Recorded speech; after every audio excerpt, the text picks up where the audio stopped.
every song that resonated with me throughout the course of those several years of me losing my children, and just everything that I could attach myself in the aspect of feeling like a failure as a woman and as a mother and as a wife, and feeling as though my body rejected the one thing I thought I was created to do.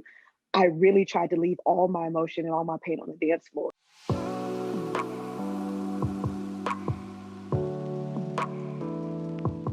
You're very transparent about your journey. You are the mother to three angel babies: Samuel Snow, 2015, Autumn Rose, May 2018, and Eden Winter, 2019.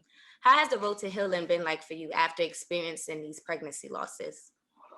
I would say it's been an emotional roller coaster, particularly because I don't yet have physical children in my hands, and I would like to say that all of them are hard, but the first one I would have to say was probably the hardest, because I never thought that I would ever have a miscarriage. Like me and my husband at the time, I'm divorced now, but my husband at the time, we had been trying to have kids for years, and I finally got pregnant after, I think it was like after like 7 years, and I was like, okay, this is the one, and it didn't happen that way, and that really crushed my spirits, and it also affected my ex, and it took a while for me to process that particular loss.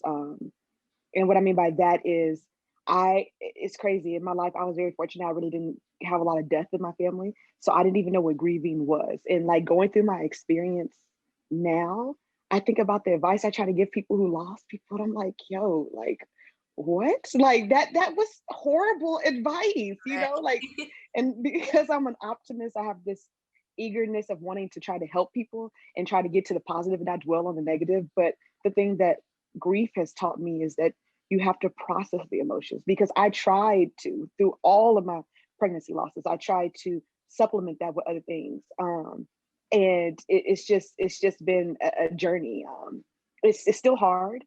More particularly, it's hard now because I am divorced. So there's this thought, okay, well, will I ever get married again? Will I ever be able to, have children? And it is an insecurity that I struggle with at times. And I'm a baby magnet. Like, you can ask my mom. Every time I see a child, it's probably on my hip. I just love babies. And one of the ways I try to, I guess, combat the grieving process, or the lack thereof, that I couldn't bear children, is I actually became a nanny. That was kind of like my way of trying to fill in the gap. And it worked for a little while.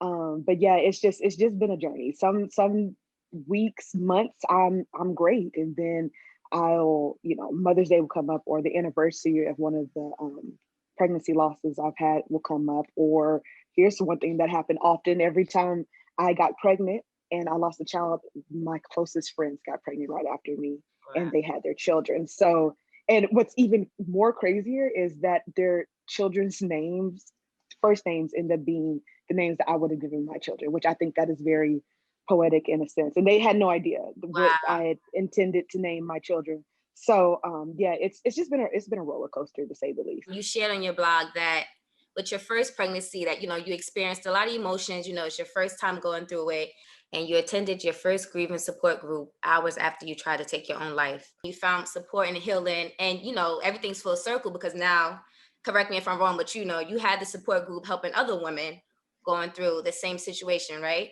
And then with your third pregnancy loss, you started dance classes. What inspired you to really start Dance to Heal in that moment? So I was a dance instructor I was doing heel classes and twerk classes and all the other stuff. And I knew my outlet was always dance, but I just knew in that moment that I could not give my girls, I call them, my team, the company, what I had once given them. Like, my heart was just not in it. I could not be happy again. I was frustrated. And so I talked to the owner, and I was like, my favorite style of dancing is actually contemporary. And I was like, I would love to bring a class that would help me to be able to explain my emotions, because I can't, at this point, I wasn't writing anymore. It was hard to talk. So I was like, what can I do? And the only thing I could think of was doing what I felt as though God had given me, which was the ability to dance. And that's where Dance to Heal was birthed out of. And the beautiful thing about that is I had so many women coming to that class for so many different reasons, whether it was a loss of pregnancy, um, grief of any sort. Mhm. And, what I thought was an additive to help me, actually, like, this journey has been able to help so many different people. And it was, I mean, every song that resonated with me throughout the course of those several years of me losing my children, and just everything that I could attach myself in the aspect of feeling like a failure as a woman and as a mother and as a wife, and feeling as though my body rejected the one thing I thought I was created to do. I really tried to leave all my emotion and all my pain on the dance floor. And there was times where I would get so caught up in the dancing that I would just break down and I would just cry. And that for me and the rest of my girls as a dancer, since I danced my whole life, was being able to just leave. I literally told them, hey, when you come here, don't have any expectations, just leave it out all on dance floor. Allow your movement to be the expression that the words from your heart are not able to say. And how would you say dance has helped you heal? I would say it's helped me. So I was the child when I would get upset at my mom. And when she would tell me, this is really dramatic, but I would lock myself in the room and I would blast my radio and I would just dance and I would just be so frustrated in my movement. But that's how I was able to exercise my frustration. And I think that stuck with me well into my adulthood. So when I did go through the frustration and I was angry, I was able to pour all of that into my dancing. And it had my Dance to Heal class actually came to a halt during 2020 because of COVID, and that was one thing that was actually extremely hard for me COVID because ruined now everything. COVID just ruined everything. I didn't have an outlet. The dance studio closed because of COVID, Mhm. uh, and so I didn't even have the desire to want to dance anymore because I ended up losing my uncle like shortly after. So at this point, I just kept on having like this. I kept on having this feeling or this thought that I was like stuck in a particular movement. I don't know how to explain it, but I Mhm. could never see or visualize a dance move being completed because I felt like I was stuck in like some type of, I don't know. I mean, 2020, I went through the divorce. I lost my uncle, and the dance studio was closed. So I felt like every single thing that I identified with, my identity was completely stripped in 2020. So it that was hard for me. That was. But we're in 2021 now, and I dance. I moved to Kansas, and one of my stipulations when I was looking to move, I was like, there has to be a dance studio. I'm not moving unless there's a dance studio because I can't motivate myself to dance by myself, which I can probably like once or twice a month. But I needed the consistency because I truly love teaching. I truly love taking those emotions out of my dancers, even if they're not the best technical dancer. I'm not even the best technical dancer.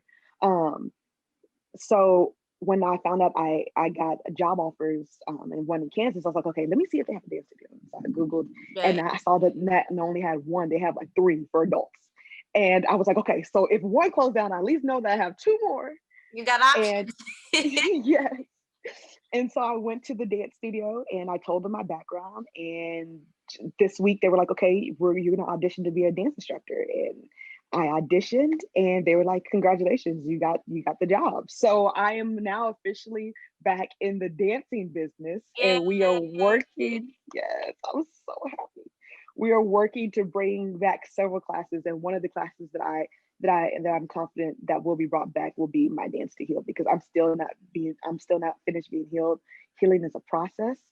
And because I went through all the heartache and pain and I wasn't able to leave that out on the dance floor, I definitely feel as though there's going to be a different depth of me this time around versus prior to.